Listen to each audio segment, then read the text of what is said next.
Подготовката и уредувањето на бугарскиот клуб Ванчо Михајлов во строгиот центар на Битола, според објавите на нивната Facebook страница, започнаа во јануари годинава кога се поставени рекламните паноа однадвор. Во февруари е уреден ентериерот и се поставени портрети од Ванчо Михајлов, Тодор Александров, Владо Черноземски, Мара Бунева и уште неколкумина контроверзни историски личности.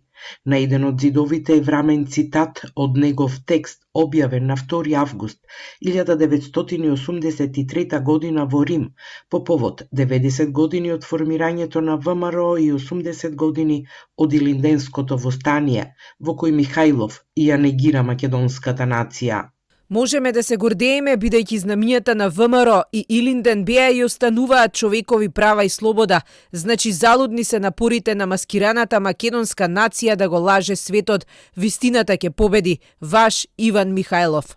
На спротивниот зид од овој цитат во објектот се портретите на Гоце Делчев и Даме Груев,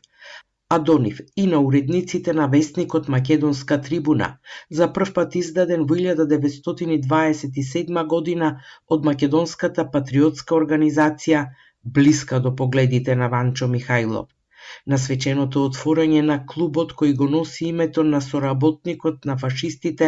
во Втората светска војна во Битола дојде целиот државен врв на Бугарија. Поранешната министерка за надворешни работи Екатерина Захариева